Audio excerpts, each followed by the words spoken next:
mean, this is only the second time I've called into LBC as well. I called in during COVID once. But it's obviously I'm English. I'm in Chelsea, but I'm in a council property, which I only got about 10 years ago because I was very ill. Okay. Otherwise, I'd been working 50 years, because I'm nearly 70 now, but 40 years probably was in all. And, I was paying the taxes about 33% in the 70s because we went to the IMF when Labour were in. We've had all the strikes and we've still, I've been paying my tax all that time. Also, as an English person, we also pay tax. Yeah. My sister pays tax. She's running a business. Sure, lots of people who are born here, lots of people who are first, second, third generation migrants pay tax too. So, of course, yes. Yes. So you think Keir Starmer's right, Linda?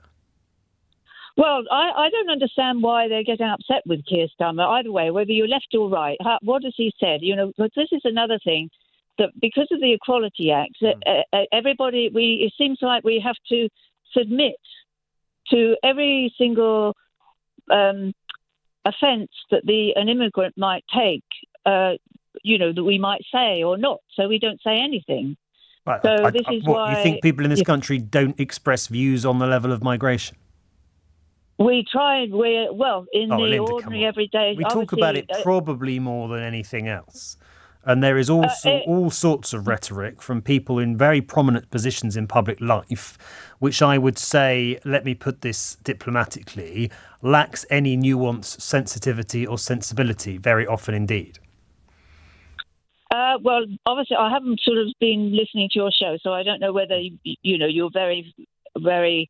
No, but what I'm getting at is the idea that this is a country that tiptoes around, never really saying what it thinks about the state of the country or the scale of immigration. I just don't see that. I see quite the opposite, Linda. I see a country right now that engages in a debate, which is often very heated and fractious and emotive, about immigration, probably more than any other issue. All right. Can I just say, though, that you're speaking about the people like yourself, those on the TV and the radio, and you've got a voice. I'm not. I'm not. I'm not saying I'm not. No, I'm not being.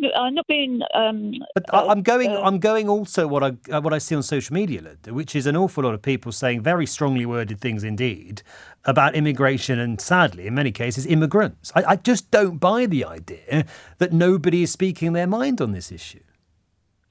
If you go on, I went on the social media to register on X, and I immediately had somebody hack into it, so I had to come out of that.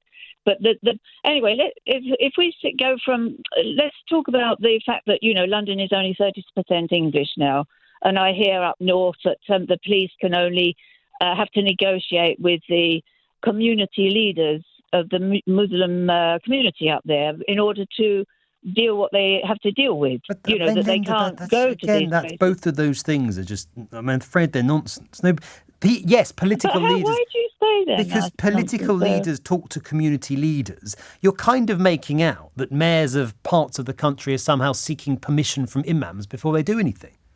Well, that's how it comes across. Comes across where and to whom?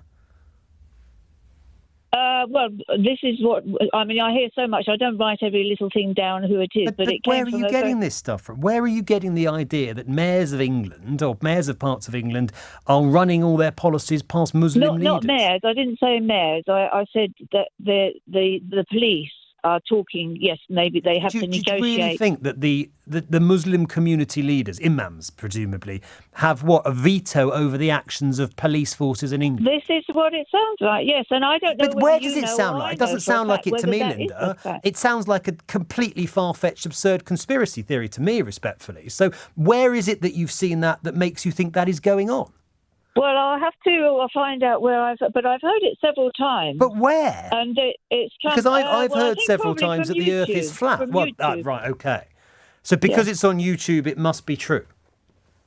I think it came from a source. I'll have to make a note of these things because obviously I didn't expect to call in. Right. But the thing is, you must have heard about these different things, and obviously we've got the other thing. Just going on to another subject. Linda, I don't want to do another subject. I'm really sorry. I can't.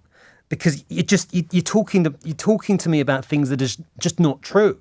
There might be someone on YouTube who says that, yes, police in Britain are having everything cleared by Muslim community leaders. It doesn't mean it's happening. In the same way as London is not a third white. Majority of London's population is still white. So, we've got to be really careful about where we're getting our news from and what we're accepting as fact and reality, when actually, in many cases, it's neither of those things.